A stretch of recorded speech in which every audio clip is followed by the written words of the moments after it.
when you're building out sales teams, I think all sales leaders are looking for the best talent that they can acquire. No one is, trying to find a mediocre person, right? If you don't have an awful lot of time to spend on recruitment, then having somebody like Skyland, and particularly with you, Paul, because you've got a very innate understanding of my needs as a sales leader, I thought that's an obvious advantage.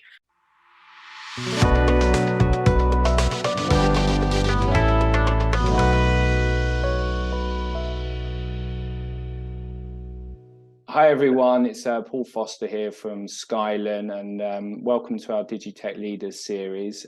We take this opportunity to shine the light on certain leaders who are super successful, and today I'm really happy to welcome Simon. How you doing, Simon? Oh, good morning, Paul. I'm very well, thank you. How are you? I'm very good. Thanks for coming on the show. So Simon, just for our viewers' benefit, can you just tell us a little bit about how long you've actually been leading or building and growing and leading sales teams? Oh gosh, Paul, I probably set up my first sales team when I was 24, so I'm 50. So that's about 20. That's quarter of a century ago that I built my first sales team. So yeah, I've been at this for some time. Yeah. Good stuff. So in terms of how we know each other, we've obviously been working with each other recently. And I wanted just to kind of understand, because you're working for a SaaS company that focuses on the digital health space. Up until you started working there, talk me through what kind of model did they use to try and attract and retain top performers? Yeah, I think with Radar's been established for 10 years. So there's various models that they'd used in the past, going through generic recruitment agencies, attracting talent, via its own resources off its websites and so on. And I believe, even some targeted searching through headhunters that they'd used in the past. So all different methods. Yeah, perfect. Good stuff. So in terms of, as you know, you're a chief revenue officer right now. Okay. So what do you think if you look at other sales leaders, what concerns do you think that they may have about perhaps using a retained search model?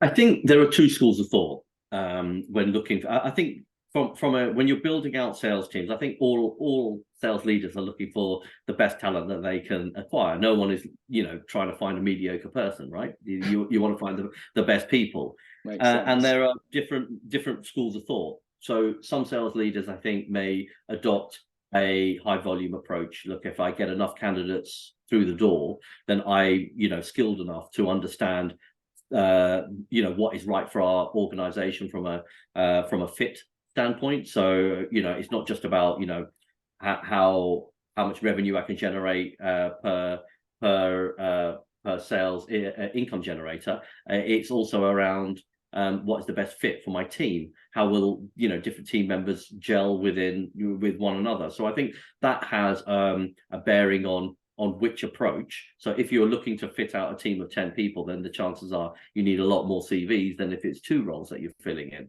From my perspective, I'd say, but I've done both methods. Okay. So a couple of years ago, when we were looking for sales development reps and quite a number of them, then high volume was absolutely required, and I used a recruitment agency for that. But then when we were looking for people that were more of an elite salesperson, somebody that could come in and have the knowledge and understanding of a SaaS model, they've sold into our market space already, then you're looking for somebody quite refined. And I think that's where a more targeted approach is much more successful, in my view.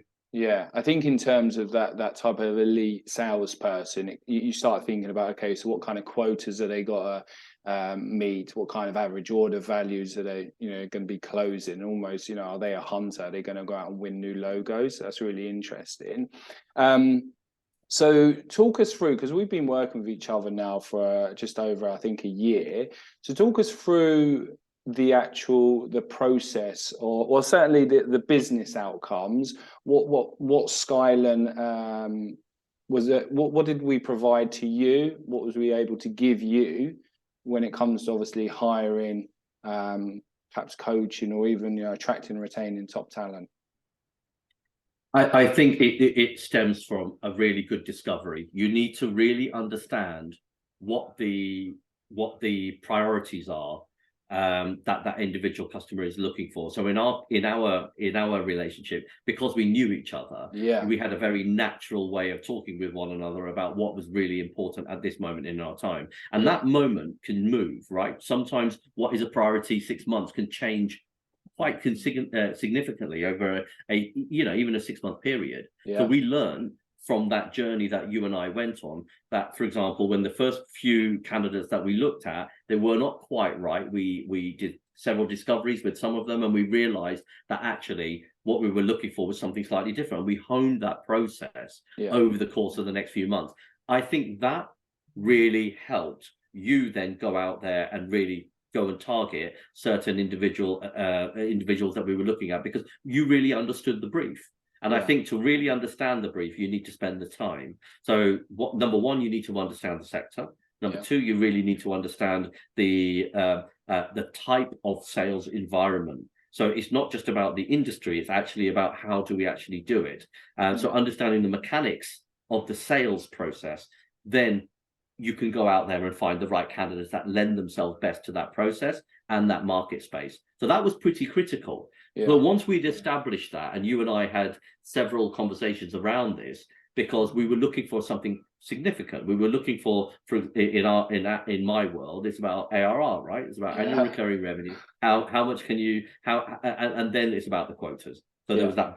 there was that big sum. Then how do we break that down? And then we actually, if you can recall the conversation, we actually realized that there were some individuals that were going to be better at this part of the Yeah. job, I and others remember. would be better at this part of the job. Yeah. So we even refined it even further. So I think a lot of that comes from knowing the customer. If you know the challenges that the customer are facing, you are then better equipped at going out there to target the right candidates. And I think to add to that, it's almost like you mentioned about the power of that discovery. That's all done at the front end, isn't it? Like it's that ability to understand and to probe and to kind of get to know each other, but therefore understand what's needed. And once, as a headhunter myself, I can then take all that information, allow you to do what you have to do, which is go and run revenue, and then go and do the work in the background and run it like a project.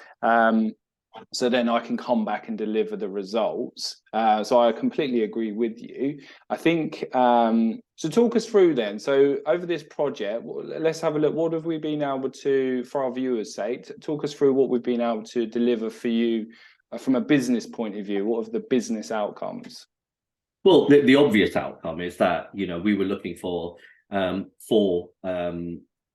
highly successful business development managers that had a proven track record Yeah, in two distinct spaces. One was in private healthcare, and the other was in public sector yeah, healthcare.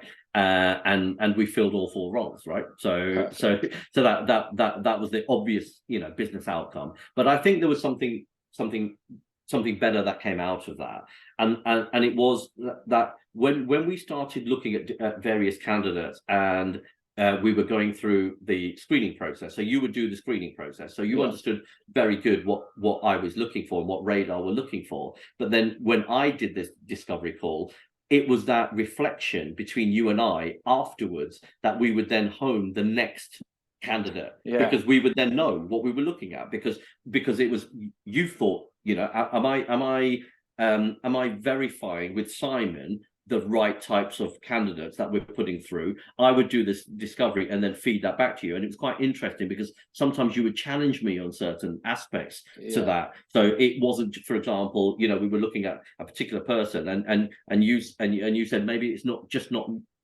that moment in time right now. yeah, Maybe that's yeah. the issue. It's not that they're a wrong candidate, it's just the wrong moment in Timing. time for that candidate. Yeah. And I thought that was a really good example of how we collaborated together, because you were spot on. I would have probably, without that challenge, probably moved that person to stage, but we actually didn't, because we felt that it wasn't the right moment in time for that particular candidate, and we went a different direction. And I'm really glad we did. It's interesting. I always try and put, as every headhunter should, you got to put yourself in your client's shoes, right? You got to be accountable, not just for the hiring, but for the retaining of the candidates. That's super important. So talk me through then, why would you perhaps recommend or suggest that other SaaS companies out there that are in growth mode, why should they have certainly a discussion with myself or certainly Skyline? Well, I think you know, if you're time starved and you're in you're in a pressure cooker situation, as quite often sales leaders are. Look, you know, we've got quotas to meet, you know, targets to have met. You know, I have a board to answer to. So there's lots of different pressures that I'm subjected to, and to have a trusted partner that understands what it is that I'm looking for, that I can say, look, can we place these roles with you? Can you go out there? Can you find me a candidate? And once we gain that trust in one another and that understanding, I could leave you to it. Yeah. And then get on with my role, get on with my job. And then when you had done your screening process and then returned back to me with a number of CVs, invariably they were pretty on the money. So I think the first big advantage is that if you don't have an awful lot of time to spend on recruitment, then having somebody like Skyline, and particularly with you, Paul, because you've got a very innate understanding of my needs as a sales leader, I thought that's an obvious advantage. The second is, even if we were to use a multiple approaches, I think that once you've got trust in the other person, that they know what you're looking for. So, for example, even if I was not looking for necessarily a business development role, and it could be something slightly different, the likelihood is that, you know, you would be the first person I would talk to, if not for the role itself, just to bounce the ideas off, because you're in that space already. And I think that very much helps, to have the ability to have a relationship with somebody, to say, look, I'm recruiting, it might not be your bag, but actually, what do you think? Type of that's always an advantage, because you're speaking to lots and lots of different candidates from different, you know, industries all the time. So I think that's another key advantage that I've certainly learned from you. And then, you know, we talk about the right books to read, and, you know, to talk about, you know, things around, you know, what our values are as individuals as well, which I think are really important, and it helps you define what I'm looking for. So all of those things played a role in why this has been a success.